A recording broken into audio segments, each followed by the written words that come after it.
The whispers started the moment they walked in, the powerful CEO in her designer gown beside the company janitor in a rented tuxedo that didn't quite fit. But when the elderly chairman approached them, tears streaming down his face as he embraced the confused janitor and called him son, the entire ballroom fell silent. No one could have imagined the 30-year-old secret that was about to change everything. If you're moved by stories of unexpected family reunions and second chances, hit that like button now and subscribe to see more life-changing moments that remind us how connected we truly are. Marcus Jenkins adjusted his bow tie for the 5th time, the unfamiliar fabric scratchy against his neck. The mirror in the small bathroom of his one-bedroom apartment reflected a man who looked as uncomfortable as he felt. At 34, he hadn't worn formal attire since his wife's funeral 6 years ago. "Daddy, you look like a penguin." 8-year-old Lily giggled from the doorway, already in her pajamas, her favorite stuffed elephant tucked under one arm. Marcus forced a smile. "Is that a good thing or a bad thing, pumpkin?" "Good. Penguins are handsome." She skipped forward and hugged his legs, careful not to wrinkle his rented tuxedo. "Mrs. Rodriguez is here. She brought cookies." Their elderly neighbor had agreed to watch Lily for the evening, an evening Marcus still couldn't believe was happening. How had he, the night shift janitor at Westlake Industries, ended up with an invitation to the company's prestigious annual gala? The answer walked into his living room moments later. "Mr. Jenkins, the car is waiting downstairs." Victoria Westlake, CEO of Westlake Industries, stood in his doorway looking nothing like the formidable executive who commanded a boardroom. In a midnight blue gown that shimmered when she moved, her usually severe dark hair softened into waves, she seemed almost approachable. "Almost. Ms. Westlake, I still don't understand why." "We've been through this," she interrupted, her tone businesslike despite her elegant appearance. "The board insisted I bring a +1 to the gala, and after you saved my presentation last week, you were the logical choice." What she called saving her presentation had simply been Marcus noticing her laptop battery was about to die during a late-night rehearsal for her investor's pitch. He'd quietly plugged it in while cleaning the conference room, not even sure she'd noticed him. Apparently, she had. "Besides," Victoria continued, checking her diamond watch, "the chairman specifically requested your presence after I mentioned the incident." Marcus knelt to hug Lily goodbye. "Be good for Mrs. Rodriguez, okay? I won't be too late. Bring me cake." Lily whispered loudly in his ear. As the luxury car pulled away from his modest apartment building, Marcus couldn't shake the feeling that this night would be more than just an uncomfortable social obligation. He had no idea how right he was. The Westlake Industries annual gala transformed the Grand Meridian Hotel ballroom into a glittering showcase of wealth and power.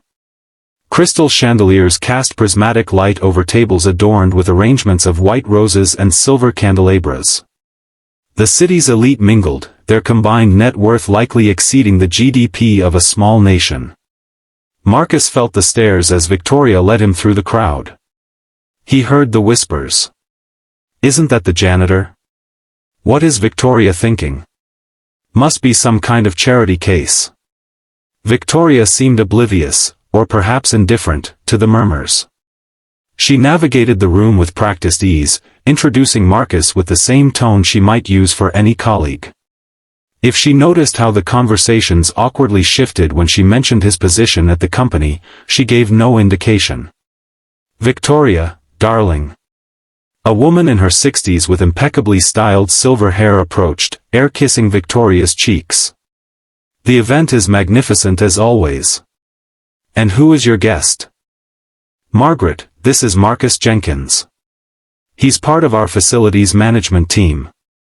"Marcus, Margaret Holloway sits on our board of directors." Marcus extended his hand. "It's a pleasure to meet you, ma'am." Margaret's smile remained fixed, but her eyes cooled. "How progressive of you, Victoria." She quickly excused herself. "I'm sorry about that," Marcus said quietly. "I'm making things awkward for you." Victoria's expression hardened slightly. Don't apologize for other people's prejudice. Margaret will get over it. She plucked 2 champagne flutes from a passing server. Here. Liquid courage. Marcus accepted the glass but didn't drink. I don't actually. I haven't had alcohol since my wife passed. I'm all Lily has. Something in Victoria's expression shifted, a momentary softening. Your daughter. How old is she? 8. Going on 30. He smiled despite himself. She's the reason I get up every morning. Before Victoria could respond, a hush fell over the nearby guests.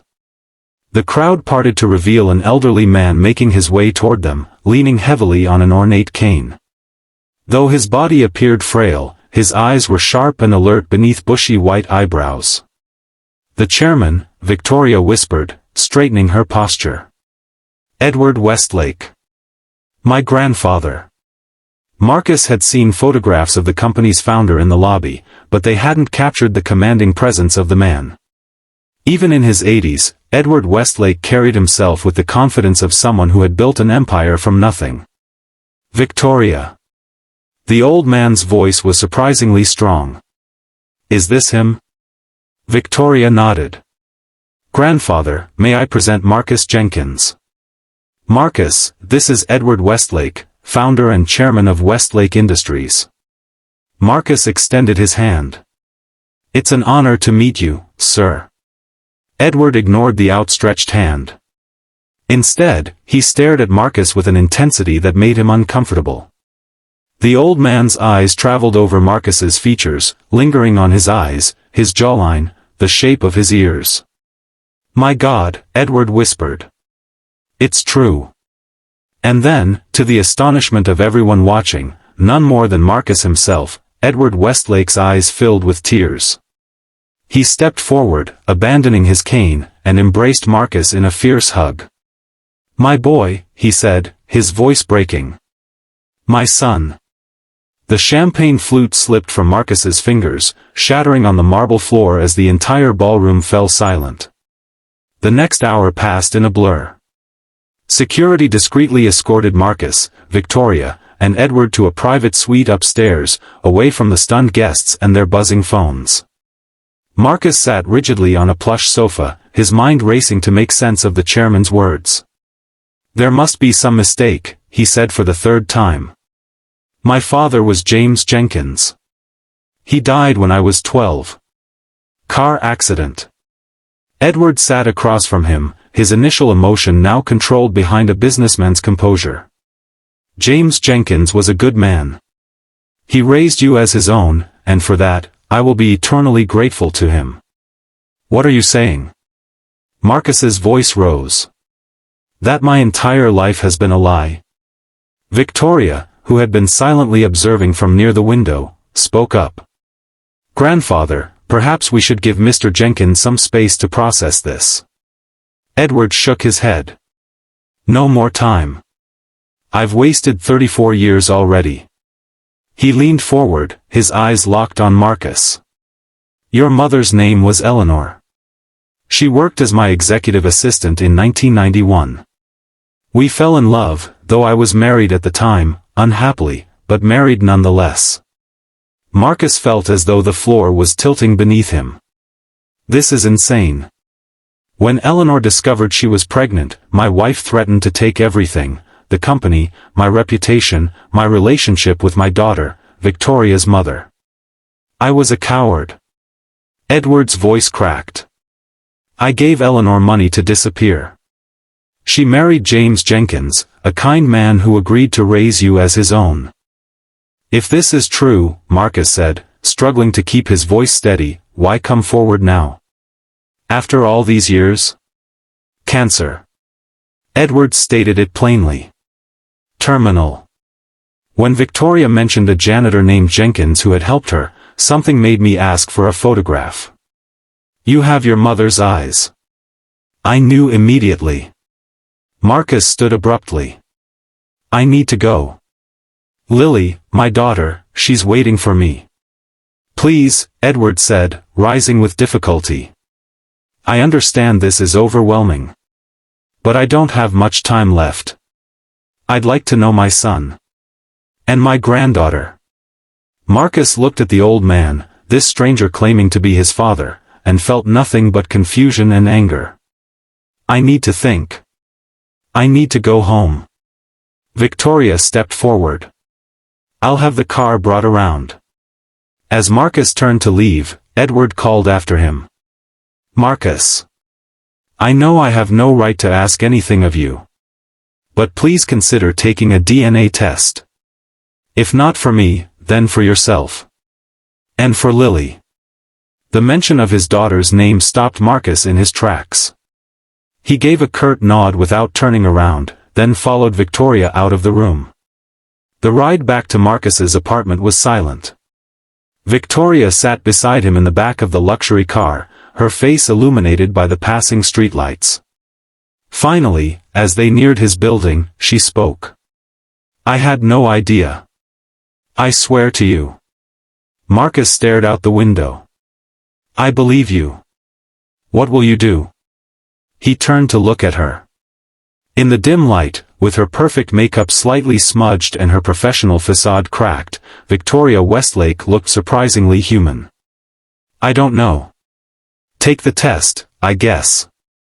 Find out the truth. The car pulled to a stop. Before Marcus could open the door, Victoria placed a hand on his arm. Whatever you decide, whatever the results show, your job is secure. I give you my word. Marcus almost laughed. His job seemed like the least important concern right now, but he appreciated the gesture. Thank you. As he climbed the stairs to his apartment, Marcus tried to imagine telling Lily that she might have a great-grandfather, a billionaire great-grandfather at that. The thought was so absurd he almost convinced himself the entire evening had been a dream. But the DNA test kit that arrived by courier the next morning proved it wasn't. 3 days later, Marcus sat in his small kitchen, staring at the email on his phone. The results had come back with stunning speed. Edward Westlake's influence, no doubt. 99.9998% probability of paternity. Edward Westlake was his biological father. Marcus set the phone down and buried his face in his hands. He thought of his mother, gone 10 years now. Had she wanted to tell him? Had his father, James, the man who raised him, known the truth? The questions piled up with no answers in sight. A knock at the door pulled him from his thoughts.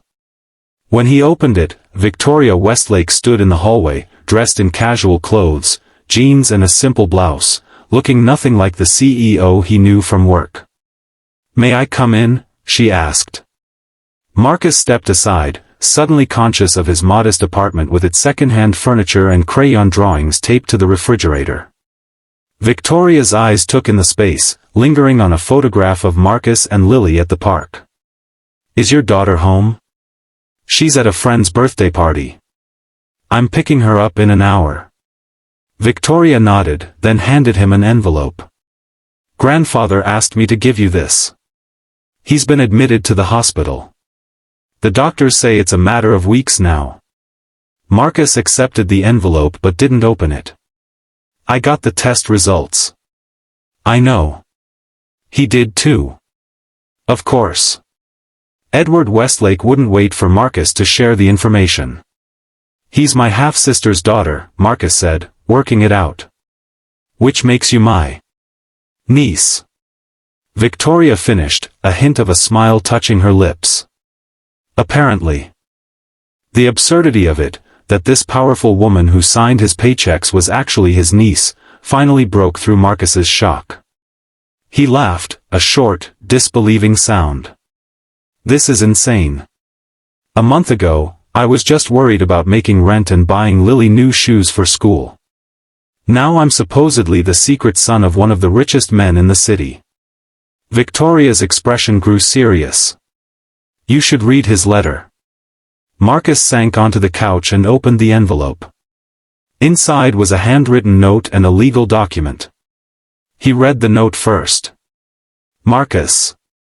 Asterisk words cannot express my regret for the choices I made before you were born. I robbed us both of a lifetime together out of fear and selfishness. I cannot reclaim those years, but I can try to secure your future and Lily's, asterisk. Asterisk the enclosed document names you as my son and heir to 1/3 of my estate, equal to Victoria's mother's share. Victoria will retain control of the company, she has earned that right through years of dedication, but you will have a seat on the board if you wish it, asterisk.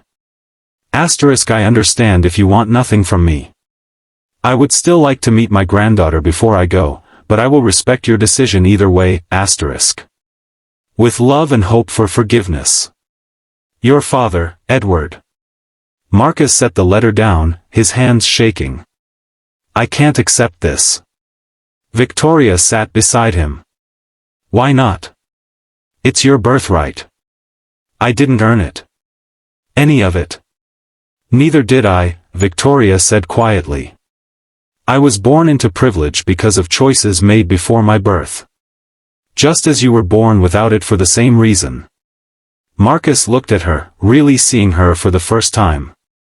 Behind the polished exterior of the CEO was a woman who had likely fought her own battles to be taken seriously, to prove her worth beyond her family name. What do you think I should do? He asked. Victoria seemed surprised by the question. I think you should do what's best for Lily. And I think you should meet him, at least once. Not for his sake, but for yours. Marcus nodded slowly. Will you come with me? To the hospital? Of course. She hesitated, then added, Uncle Marcus. Despite everything, Marcus smiled. Please don't ever call me that again. Edward Westlake's private hospital suite looked more like a luxury hotel room, with the medical equipment discreetly positioned in fresh flowers on every surface. The man himself seemed to have diminished since the gala, his skin more translucent, his breathing labored. But his eyes lit up when Marcus entered with Lily holding his hand.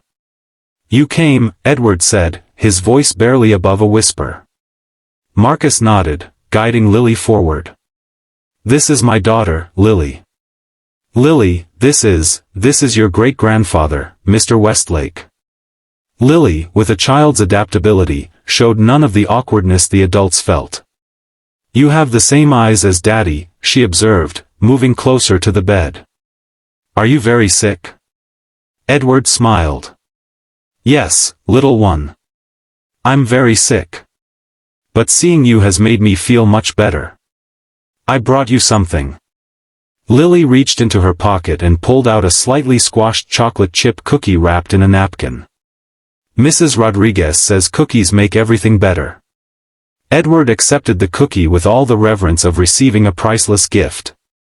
Mrs. Rodriguez is a very wise woman. As Lily chatted happily with Edward, Marcus watched the interaction with conflicted emotions. This frail old man was a stranger to him, yet undeniably his blood. The same blood that flowed in Lily's veins. Victoria stood beside him, her usual composure softened. He's different with her, she observed quietly. I've never seen him like this. Children have that effect, Marcus replied. They see people, not positions, or bank accounts. After a while, a nurse entered to check Edward's vital signs, and Victoria offered to take Lily to the hospital cafeteria for ice cream. Once they were alone, Edward gestured weakly for Marcus to come closer. Thank you, he said. For bringing her. For coming yourself. Marcus sat in the chair beside the bed. I'm still processing all of this. I don't know if I can forgive you for what you did to my mother. To me. Edward nodded weakly. I don't expect forgiveness. I don't deserve it. But, Marcus continued, I think about Lily. About what I would do to protect her, to give her a good life. I'd like to think I'd make better choices than you did, but I understand the impulse. A tear slipped down Edward's wrinkled cheek. Your mother loved you so much. She would be proud of the man you've become. The father you are. Marcus felt his own eyes growing damp. Did she ever try to contact you? After I was born? Edward shook his head. She honored our agreement. But she sent me a photograph of you once, when you were about 5. I've kept it in my wallet ever since. With trembling hands, he reached for the drawer of the bedside table. It's in there. Marcus opened the drawer and found a worn leather wallet. Inside was a faded photograph of